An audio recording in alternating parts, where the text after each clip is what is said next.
Bonjour et bienvenue pour la suite de cette matinée. Alors on va essayer de répondre à quelques enjeux que vient de nous décrire Frédéric Pichard. Merci à nos intervenants d'être avec nous. On va rentrer tout de suite dans le vif du sujet.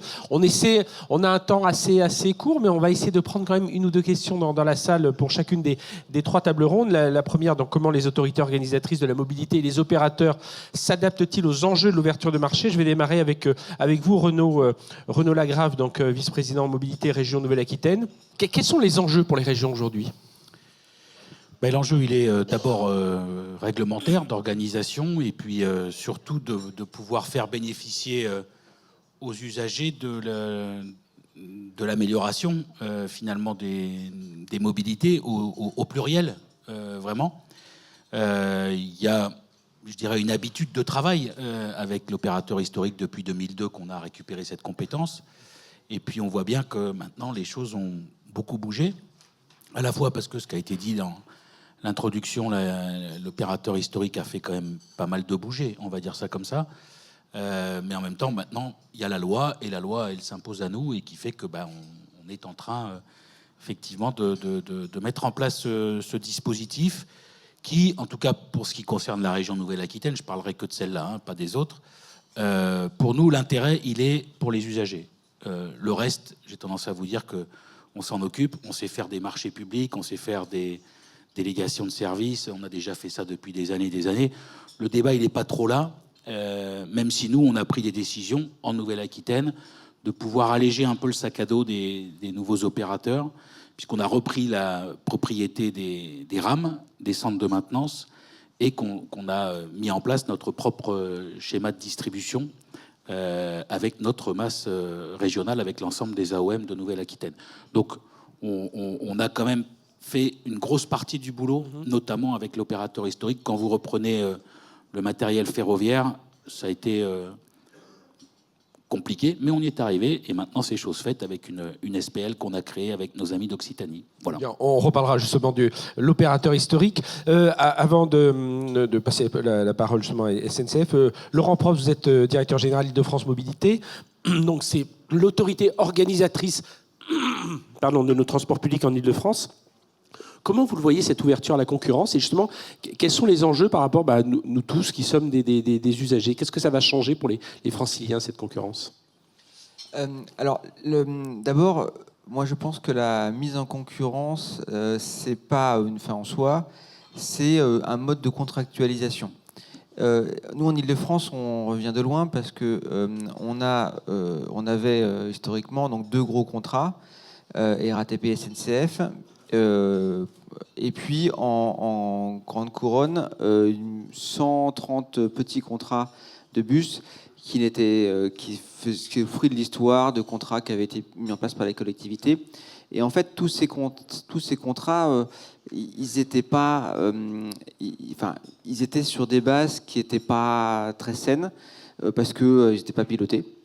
Et j'ai une discussion avec Jean-Paul Bailly, qui était donc un ancien président de la RATP, et qui a mis en place ses premiers contrats, et qui en fait pour lui c'était une vraie opportunité, parce que l'opérateur RATP pour la première fois avait un contrat pluriannuel, et donc sur 4 ans, c'était que 4 ans, puis au début c'était pas très ambitieux. Mais en fait, l'opportunité pour un opérateur, c'est d'avoir un contrat pluriannuel et de pouvoir se projeter sur une durée longue. Et quand on peut se projeter sur une durée longue, on peut faire des choses plus intéressantes, à la fois en qualité de service, à la fois en investissement. Et je pense que ça va être ça la vraie force de cette nouvelle contractualisation. D'abord parce que nous, du coup, cette mise en concurrence va nous amener côté autorité organisatrice, je parle toute autorité organisatrice, à nous professionnaliser sur cette contractualisation. Et puis on va faire des contrats de plus en plus longs, et ça va aider l'opérateur à se projeter, donc à faire ce qu'il faut en termes d'organisation interne pour être performant. Ça amène aussi une relation de confiance avec l'autorité organisatrice, qui a plus l'impression d'être dans une position déséquilibrée, donc qui a plus confiance envers l'opérateur, et donc qui investit plus. Je vais donner l'ordre de grandeur pour Île-de-France Mobilité. On investissait sur les réseaux de transport en 2010 et 2015 en moyenne 500 millions d'euros par an. Aujourd'hui, on est entre 3 et 4 milliards d'euros par an. Et effectivement, ça veut dire qu'on peut mettre des trains neufs, on peut mettre des métros neufs, on investit massivement sur les ateliers, et tout ça, ça permet des réorganisations. Et puis, dernier point, je pense que la nouvelle, quand on met en concurrence, forcément, ça oblige les opérateurs à se remettre en question. Alors, nous, on a de la chance, en Île-de-France, on a des opérateurs qui travaillent bien, hein, nos opérateurs font le service, mais ça les oblige quand même à se remettre en question et du coup à se réorganiser et à faire des choses qu'on n'a pas forcément le temps de faire quand on est sur un service opérationnel de tous les jours. Hein. C'est comme quand on est soit dans son appartement, de temps en temps il faut faire un ménage de printemps. On n'a pas le temps de le faire, donc il faut un déclic, tiens, je vais le faire. Et ça nous amène à améliorer le service inévitablement, à la fois en termes d'organisation, mais en termes d'organisation de fonctionnement interne, mais pas seulement. Ça nous amène aussi à regarder les lignes qui sont efficaces, celles qui sont utiles. Et donc sur les réseaux de bus, pour ne prendre que cet exemple-là, quand on met en concurrence, on demande aux opérateurs de regarder les lignes où il n'y a pas beaucoup de monde. Il y a tellement de lignes de bus où il n'y a personne dans le bus qui ne sont pas utiles. Et donc on prend les moyens qui sont là et on la met sur des lignes où là vraiment ça craque et où c'est vraiment nécessaire. Donc ça se traduit par une amélioration. On entend beaucoup parler des véhicules autonomes, des transports autonomes, voilà, des petites navettes, tout ça. C'est à quel horizon ça que l'on pourra avoir ça ? Alors ça, je pense que c'est indépendant de la mise en concurrence, parce que de toute façon, ça c'est de l'innovation ou de la modernité, moi j'appelle ça plutôt modernité que de l'innovation, et c'est pas à la charge des opérateurs de développer ça. Sinon, on voit bien que les opérateurs qui développent ça, c'est pas les opérateurs de transport, c'est plutôt les opérateurs de technologie. Nous, on avait travaillé sur la navette autonome, donc on était très fiers d'avoir lancé avec Keolis la première navette autonome sur la Défense, et puis ça a été un échec, il faut le dire. Il y en avait une côté RATP qui avait été faite Château de Vincennes, mais je crois qu'elle est terminée. Donc la technologie n'est pas du tout au point. Nous, on connaît bien les sujets d'automatisation. On investit massivement sur l'automatisation du métro à coût de milliards d'euros. Mais c'est des sujets qui sont complexes, qui sont très chers. C'est pas des économies. L'automatisation, c'est des coûts supplémentaires, mais forcément, on investit pour avoir de la qualité. Alors, on a deux représentants de la SNCF ici à cette table. Donc, Véronique Austruy, DSI de la SNCF TER, donc la branche dédiée de la SNCF dédiée aux transports régionaux en France. Et justement, je vais démarrer avec vous, Véronique. Alors, Renaud, on a un peu parlé. Les opérateurs historiques, comment sont-ils face à cette... Alors, est-ce que c'est une transformation ou une révolution, justement, c'est cette nouvelle loi ? C'est une révolution, oui. On peut le dire. C'est une révolution à deux titres. D'une part, de par le rythme qui est donné, et d'autre part, de par le cadre législatif. Frédéric Pichard a rappelé quelques dates au début. L'ouverture à la concurrence a été annoncée décembre 2019, oui. Et elle est obligatoire depuis 2024. Si on se compare avec nos voisins européens, notamment en Allemagne, en fait, ça a été lancé en 1994 et c'est obligatoire depuis 2011. Et à l'heure actuelle, si on regarde les chemins de fer allemands, la Deutsche Bahn a encore 60% du marché. Un peu plus vers le sud, je ne parle que des trains régionaux, nos voisins espagnols ont un objectif de 3% du marché des trains régionaux ouverts à la concurrence en 2028. Donc, ce que l'on voit, c'est qu'au niveau français, le process est en cours et lancé à plein régime. Donc, oui, c'est une révolution.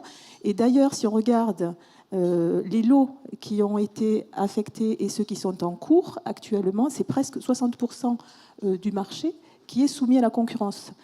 En 2025, là, nous avons à peu près 14 procédures en cours. Donc, le rythme est intense. Et pour nous, SNCF, pour les trains express régionaux, c'est quelque chose de très concret, puisqu'il y a eu 5 lots qui ont été attribués. Nous avons eu la satisfaction d'en remporter 3. 2 l'ont été par nos concurrents. Et comme je disais, c'est aussi une révolution du point de vue du cadre législatif. Ça a été évoqué, puisque le législateur a créé un cadre qui, pour encourager ou rendre attractif aussi cette ouverture à la concurrence, a posé des bases. Et notamment, le législateur a fait en sorte que les ressources soient protégée et soit transmise à celui qui va gagner l'appel d'offres. Et en termes de ressources, on parle de matériel roulant, on parle d'ateliers et on parle aussi de ressources humaines. Donc, par conséquent, lorsque un appel d'offres est gagné par nos concurrents, c'est aussi une partie de nos personnels qui passe dans la nouvelle société dédiée. C'est là où ça peut parler de révolution, c'est là voilà, où il y a beaucoup de changements. Donc là, on est pour la partie SNCF TER. La partie SNCF Réseau, donc là, c'est toute la partie qui est en charge de l'entretien. Alors c'est quand même 27 000, enfin près de 28 000 km de voies, 15 000 trains par jour. C'est avec vous, Hélène Vasseur, directrice commerciale et marketing SNCF Réseau. Où est-ce qu'on en est de cette ouverture, voilà, à votre niveau, au niveau des infrastructures, de cette ouverture à la concurrence ? Alors déjà, je précise, effectivement, SNCF Réseau, c'est gestionnaire d'infrastructure. Ça veut dire que notre rôle, c'est d'accompagner l'ensemble des opérateurs dans l'ouverture du marché, parce que nous, on a besoin de ces recettes pour notre trajectoire financière et pour permettre de mieux régénérer le réseau qu'on a bien besoin. Donc effectivement, ça nous permet d'avoir un peu une vision globale du sujet. Véronique en a déjà un peu parlé. Nous, et bien sûr, on a pu accueillir sur le réseau déjà en open access de manière visible Trenitalia et Renfe, comme vous le savez. On a une vision globale également sur le marché conventionné des appels d'offres. Donc il y a 15 appels d'offres en cours pour les services régionaux. Il y a 8 lots ou marchés qui ont déjà été attribués. Je ne rentre pas dans le détail. Puis on voit bien sûr que c'est beaucoup d'actualité en ce moment sur le sujet. J'en cite quelques-unes. On a par exemple sur les trains d'équilibre du territoire SNCF Voyageurs qui a obtenu les TET Nantes-Bordeaux et Bordeaux-Lyon pour un démarrage en 2027. On a très récemment, le 22 mars, c'est très récent, l'offre Stretto qui a démarré sur le T4, T11. Et donc c'est la première entreprise ferroviaire hors transilien qui va exploiter en Ile-de-France en dehors de l'opérateur historique. Donc c'est quand même un sujet important. Et puis, j'en cite, je ne vais pas tous les citer, mais on a aussi notamment Transdev qui va commencer à opérer en région sud entre Marseille et Nice à partir de juin 2025. Donc, tout ça pour se dire qu'effectivement, l'objectif de tout ça, c'est bien d'augmenter l'offre et d'augmenter les trafics. On a pu le constater dans d'autres pays, notamment en Italie. C'est bien l'objectif d'un certain nombre des nouveaux entrants qui arrivent. Je prends à nouveau l'exemple de Marseille-Nice, où l'objectif, c'est bien un doublement des trains, donc un doublement de l'offre, à partir de l'été 25. Et tout ça devant permettre à terme une augmentation de l'offre, mais aussi une baisse des prix. En tout cas, en France, on note, c'est l'autorité de régulation qui nous le dit, que sur le Paris-Lyon, avec l'arrivée de la concurrence, on constate une baisse de prix moyen de 9%. Donc, ça permet de rendre les choses concrètes. Et on voit on constate aussi que, forcément, nous, on accompagne de plus en plus de clients et de prospects. Donc on en accompagne aujourd'hui 3 fois plus qu'en 2020. Et on constate des offres de services très différentes, que ce soit des offres interrégionales, du low cost, des TGV haute fréquence, du train classique et des rames très différentes, parfois très innovantes. Donc évidemment, la concurrence, ça permet d'augmenter l'offre, mais aussi ça permet de l'innovation. Alors, vous parliez des nouveaux entrants. Alors justement, peut-être nous dire un mot, Xavier Letty, vous êtes président de RATP Cap Île-de-France, donc c'est une filiale 100% du groupe RATP. Pourquoi on vous qualifie de nouvel entrant sur le marché ferroviaire ? Voilà, il y en a certainement certains ici qui ne connaissent pas bien cet univers du transport. Nouvel entrant parce qu'aujourd'hui, on se présente comme le challenger de la SNCF, puisque toutes les lignes aujourd'hui transilien, elles sont exploitées par le groupe historique. Et alors, comment vous appréhendez justement cette reprise des lignes, reprise du personnel aussi ? Enfin voilà, ça va être un sacré challenge aussi. Oui, ce qui est certain, c'est que les reprises de réseau, l'exécution du ménage de printemps, pour reprendre l'expression de Laurent Probst, c'est des moments qui sont extrêmement sensibles.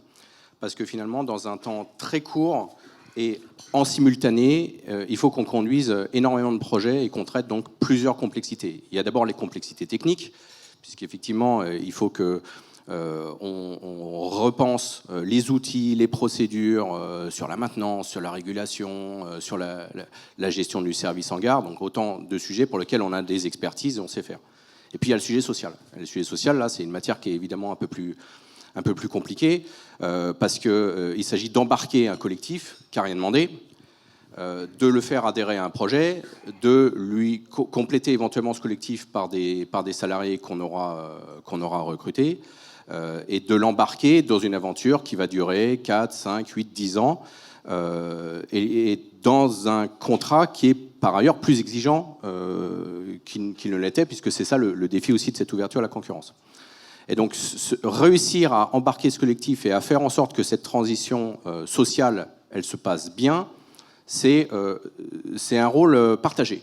C'est d'abord le rôle de l'autorité organisatrice, qui va fixer des règles du jeu sur la base de ce que le législateur aura établi, mais qui pourra compléter. Et par exemple, on voit en Ile-de-France, sur les appels d'offres sur lesquels on est aussi mobilisé du bus, avec des cahiers d'exigences sociales qui sont rajoutés dans les cahiers des charges, on a des clauses qui sont extrêmement précises en termes de transfert, en termes de garantie de rémunération.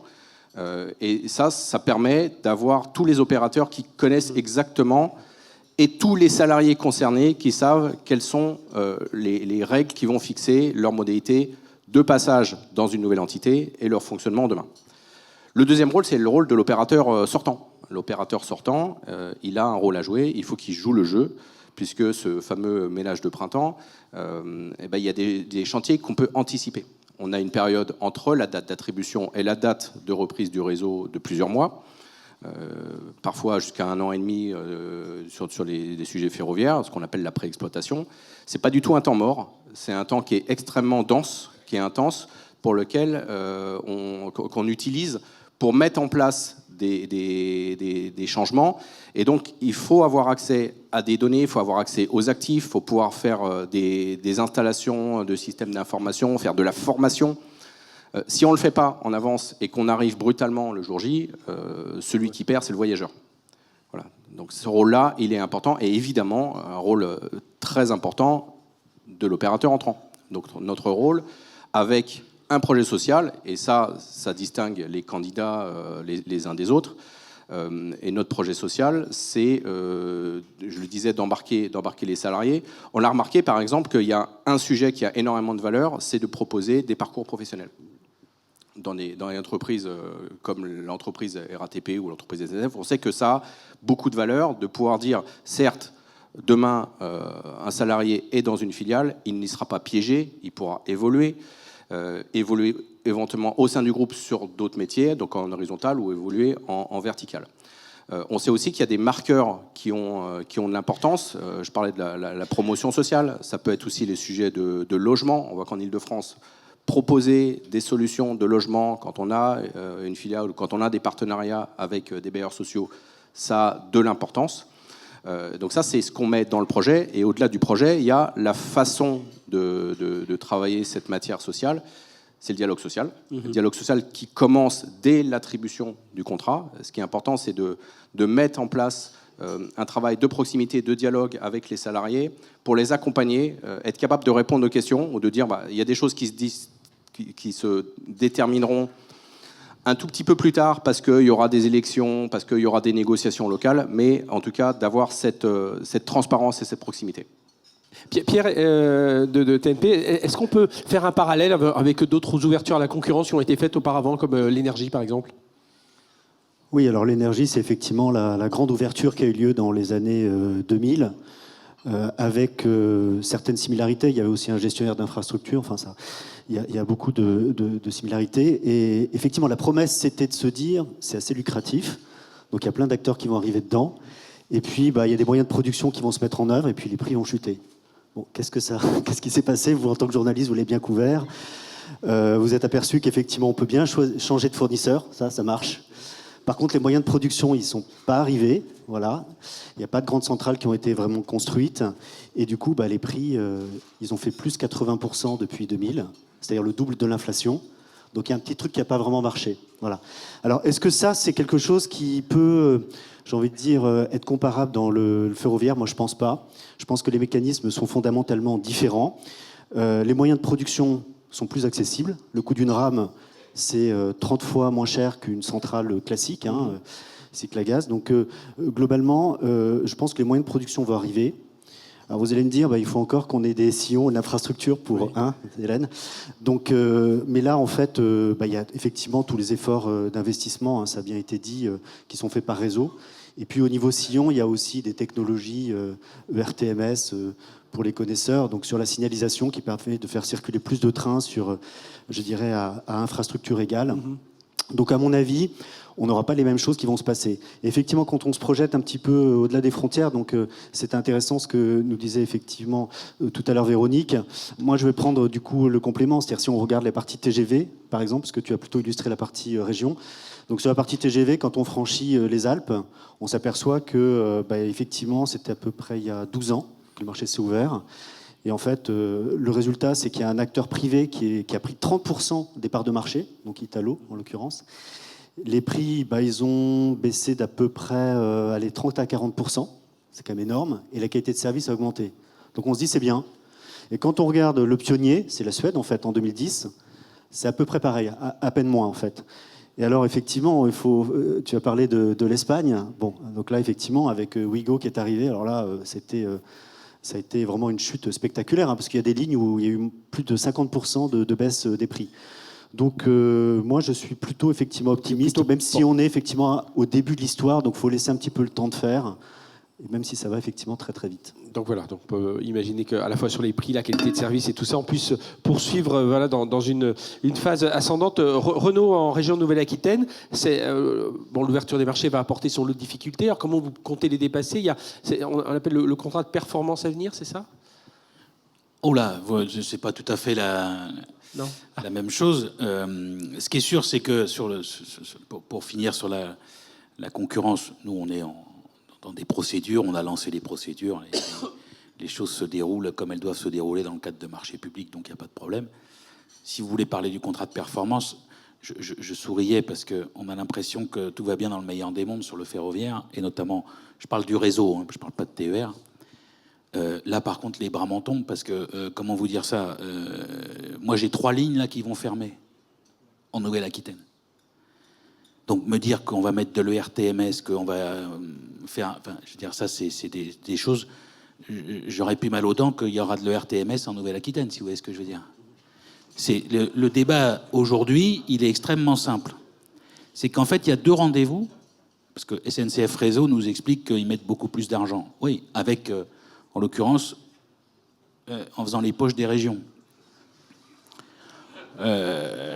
Pardon de... Ah oui, vous ne me connaissez pas, mais c'est pour ça. Mais ne vous inquiétez pas, ceux qui me connaissent savent comment je parle. Non, mais je vais vous donner 2 chiffres, vous allez voir. Il y a 3 ans, 63 millions d'euros de péage versés à SNCF Réseau. Cette année, 85 millions. En 3 ans. 63, 85. Et ce qui fait qu'aujourd'hui, il y a moins de travaux, parce qu'il y a eu le contrat de performance dont vous venez de parler, en 2022, qui a été signé entre les 2 tours de l'élection présidentielle, donc sans débat, et qui fait qu'il y a plus de péages pour les régions, moins de travaux et moins de cheminots. Et ce qui fait que moi, j'ai des lignes qui ferment. Je vous dis ça, pardon, parce que ça va vous paraître un peu complètement décalé, c'est normal, mais c'est des petites lignes, vues de Paris, c'est des petites lignes. Pour chez nous, c'est des lignes de desserte fine du territoire, donc aujourd'hui, qui sont plus du tout dans le débat. Et ça tombe bien, il y a 2 débats publics qui arrivent. Enfin, il y a un débat qui, a priori, n'est pas pour l'instant public, c'est le contrat de performance, et qui est intéressant parce que, vous savez, il y a plein de parlementaires, vous en connaissez comme moi, qui viennent vous dire, il y a qu'à Faucon, il faudrait, et puis surtout, fermez pas cette ligne, j'y suis, c'est ma circonscription. Et quand il y a un débat sur le contrat de performance, qui normalement devrait avoir lieu à l'Assemblée et au Sénat, pour dire comment l'État... Quels moyens l'État donne à SNCF Réseau? Parce que c'est de ça dont on parle. C'est pas SNCF Réseau en tant que tel.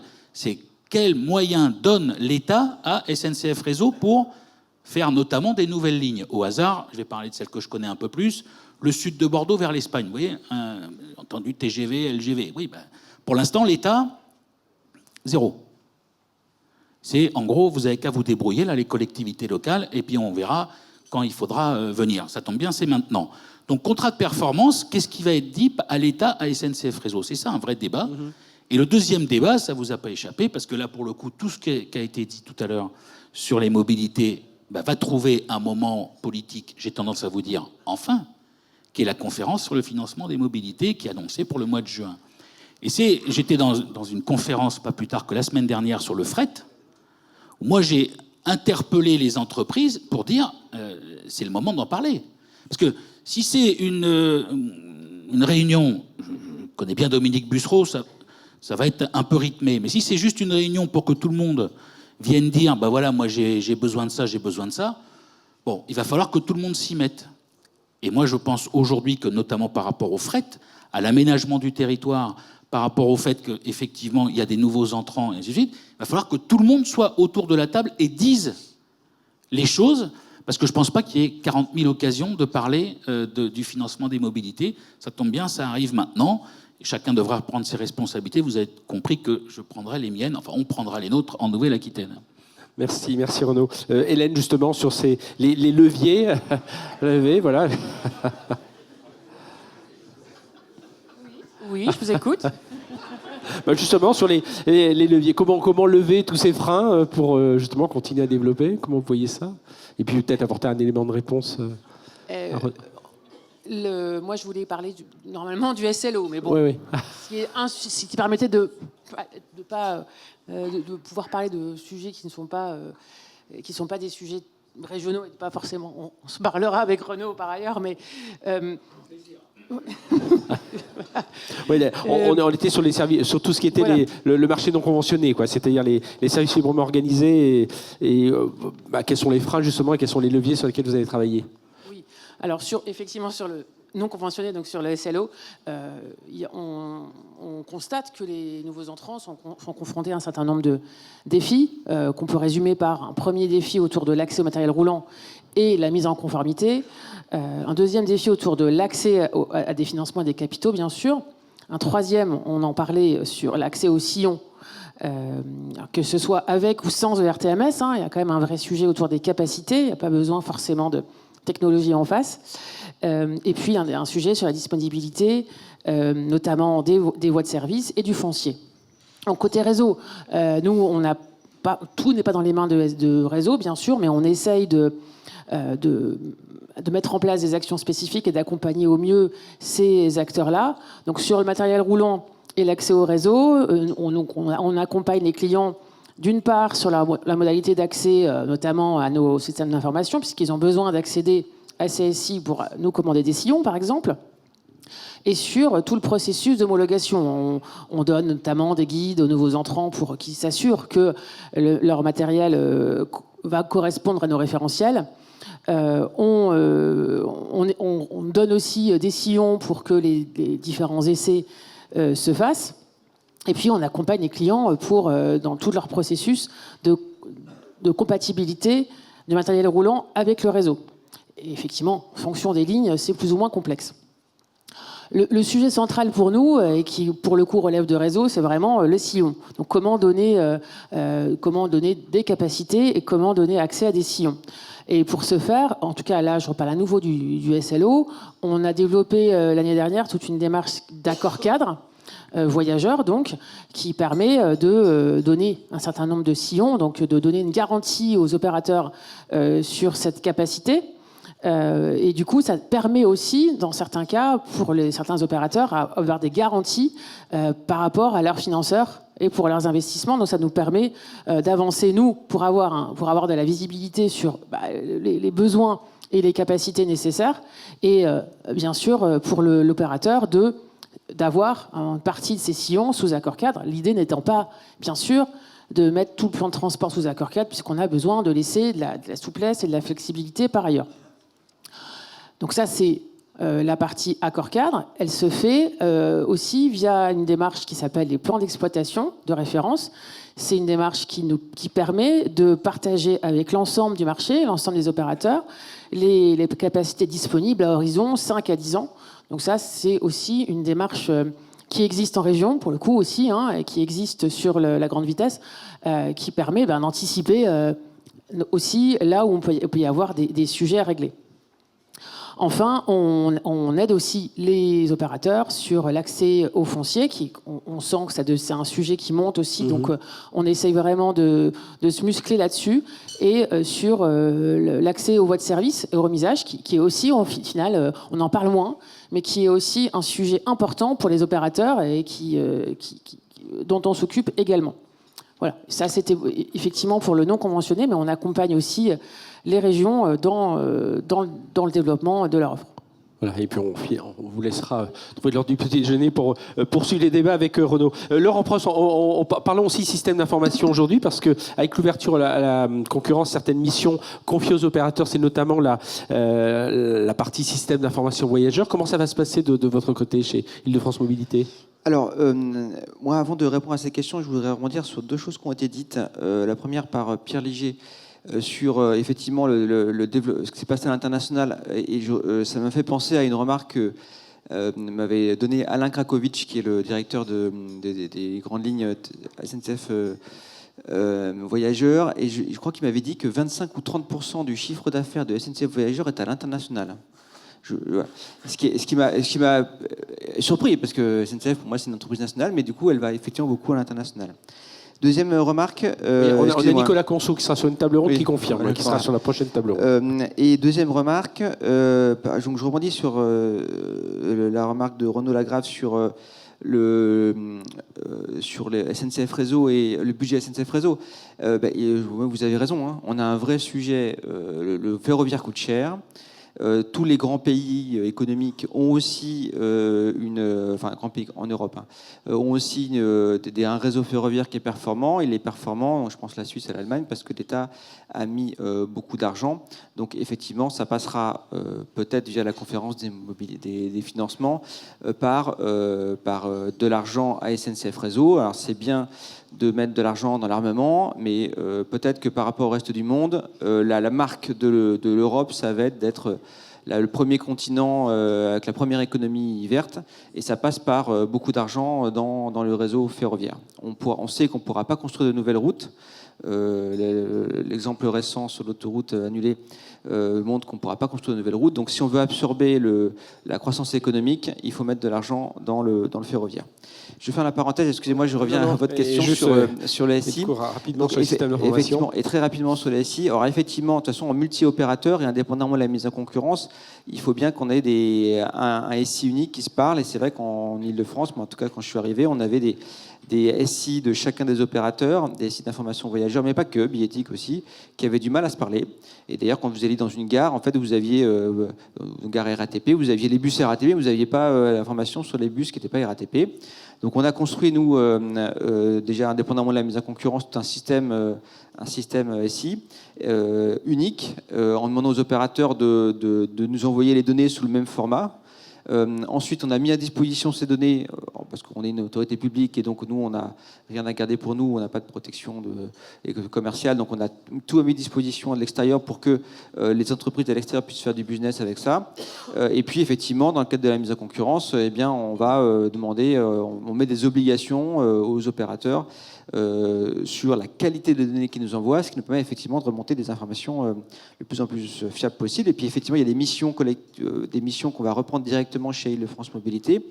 Comme par exemple, là, on est en train de reprendre une partie du centre de régulation et d'information voyageurs qui est opéré aujourd'hui par la RATP. Il y a une partie une partie des agents qui reviennent chez Île-de-France Mobilité pour faire la coordination de l'ensemble.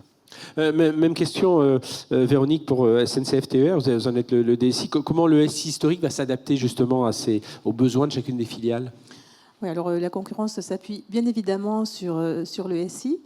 Notre SI historique, pour vous donner un ordre d'idée, jusqu'à présent, il permettait d'opérer 8300 trains jour.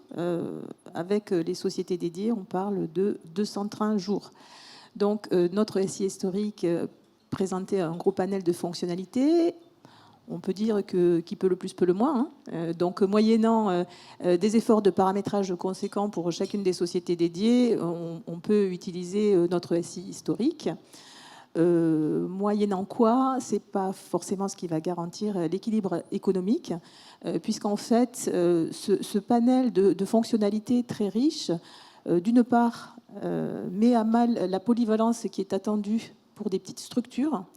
Donc, on a peu d'opérateurs qui doivent être capables d'utiliser des systèmes de manière fluide et facile. Ça, c'est un premier point. Et d'autre part, notre SI historique a un coût qui est difficilement compatible aussi de la taille de nos sociétés dédiées. Donc ça, c'est un premier point. Avec les sociétés dédiées, donc, ce que l'on a fait, c'est bien évidemment essayer de détourer, de circonscrire les fonctionnalités de notre SI historique à ce qui était le juste nécessaire, et c'est un mot que l'on emploie de plus en plus avec frugalité et juste nécessaire. Et d'autre part, sur certains domaines, nous avons aussi investi dans l'achat de nouveaux produits sur étagère.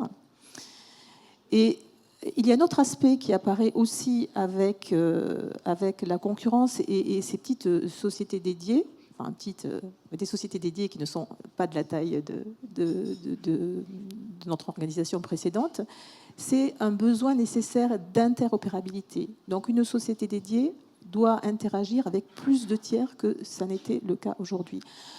Donc l'application de normes et de standards, on connaît, avec tout ce qui était biéthique. Maintenant, il faut rentrer aussi dans l'application de standards, notamment au niveau de tout ce qui est export des plans de transport et temps réel. Voilà. Et peut-être rapidement, oui. C'est une évidence de le dire, mais une transformation technologique, ça n'est pas que technologique, ça s'appuie sur des hommes et des femmes. Donc cette transformation s'opère aussi en interne, elle est accompagnée. On met l'accent sur de nouvelles méthodologies, sur un rapprochement aussi des métiers avec le système d'information.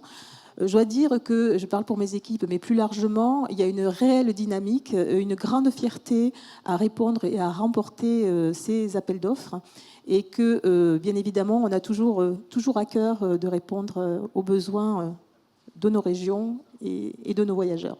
Alors, un mot, Renaud, très rapide, et puis ensuite Xavier. C'est juste par rapport au SI pour rassurer tout le monde. La loi de 2019, la LOM, prévoit que chaque région doit avoir son MAS.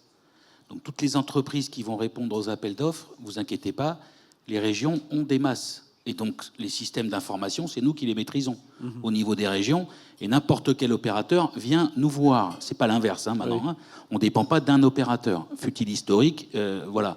Premièrement. Deuxièmement, nous, en Nouvelle-Aquitaine, on a créé un outil qui s'appelle Modalis, qui réunit toutes les AOM de Nouvelle-Aquitaine. Quand on me parle, moi, du billet unique, c'est fait chez nous. Et vous avez un système d'information dans lequel vous avez toute la vente TER, car et réseau urbain.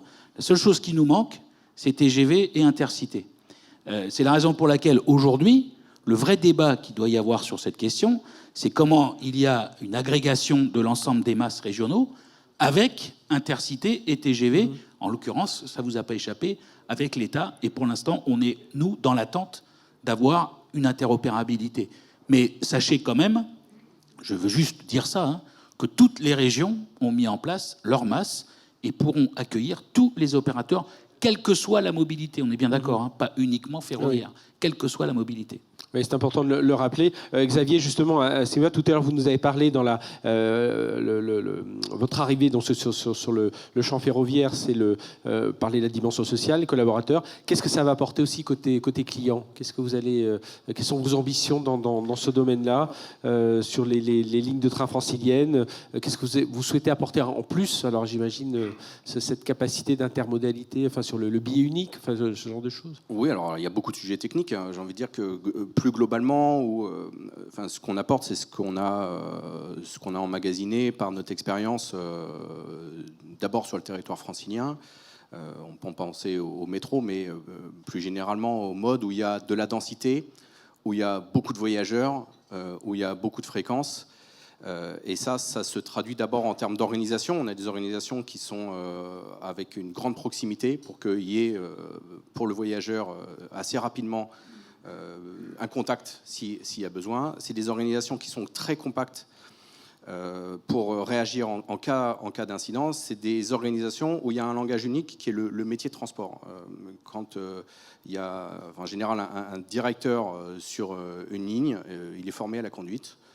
On a des cadres qui sont formés à la régulation, à la reprise des trains, ce qui permet, là aussi, quand tout se passe bien, ça ne sert pas forcément, mais ces lignes, le grand point clé, c'est d'être extrêmement réactif quand il y a un incident pour limiter les dégâts. Et cette organisation qui est compacte, qui avait une grande polyvalence, c'est ça qu'on va apporter. Je dirais, pour faire le lien avec les sujets de système d'information ou les sujets de gestionnaire de l'infrastructure, on a aussi cette capacité multilingue à parler à des gestionnaires d'infrastructure. On est sur le réseau en Ile-de-France du métro ou des RER, en partie le gestionnaire d'infrastructure. Ça a un mérite, c'est que demain, sur le ferroviaire, nous, on peut challenger le gestionnaire d'infrastructure quand il y a, par exemple, des travaux. Pour dire, les travaux, on sait qu'il y a tel impact, on peut limiter l'impact, les limitations de vitesse, la durée d'intervention, etc. Donc ça, c'est ce qu'on va essayer de proposer, ce multilingue, cette organisation compacte. Sur la base de quoi aussi, très concrètement, les expériences qu'on a sur RER-A et RER-B, c'est les deux lignes ferroviaires urbaines les plus importantes d'Europe. On est en phase de préexploitation sur le T12, T13, c'est des lignes sur le RFN, et je remercie Île-de-France Mobilité de nous avoir confié ces lignes qu'on reprendra formellement au mois de décembre. Et notre ambition, notre envie, c'est de ne pas s'arrêter au T12, T13 et évidemment de continuer à être un opérateur ferroviaire francilien dès maintenant. Merci Xavier. Un tout dernier mot, Pierre. Là, on reprend tous les enjeux, évidemment, côté opérateur, côté région. En fait, tout ça, c'est mieux se comprendre, non? C'est un peu ça la conclusion? Oui, en 2 mots, on voit qu'il y a un dialogue pas forcément prévu, mais qui s'est déjà instauré dans notre table ronde. Donc il y a beaucoup de choses à faire. Faut aussi, on le voit pas forcément de l'extérieur, mais en fait c'est une vraie révolution dans les entreprises. Enfin, Xavier, il construit from scratch, j'ai envie de dire, un peu un service. Et puis côté des SI aussi, faut saucissonner en fait le SI, repartir de la feuille blanche. Donc il y a des enjeux qui sont à la fois très importants d'un point de vue technologique, humain, process. Il y a des tensions, il y a des enjeux financiers aussi derrière. Donc voilà, donc en fait ce qu'il faut c'est bien se parler, échanger la data, ça a été un petit peu dit aussi, pour pouvoir préparer au mieux les appels d'offres en toute transparence. Mais je pense que, allez, je vais finir de façon un peu optimiste quand même, je pense qu'il y a beaucoup d'appels d'offres qui vont être lancés, il y aura une phase d'industrialisation qui va se faire, et à un moment donné, quand on verra la fréquentation qui va augmenter, les nouvelles rames qui vont arriver, on se dira tous que finalement c'était un moment un peu difficile, mais que ça valait le coup. Oui, et puis on sera très attentif du coup au mois de juin et à cette réunion sur le financement, beaucoup plus qu'on ne pouvait l'imaginer. Merci à chacun de nos intervenants, on peut les applaudir.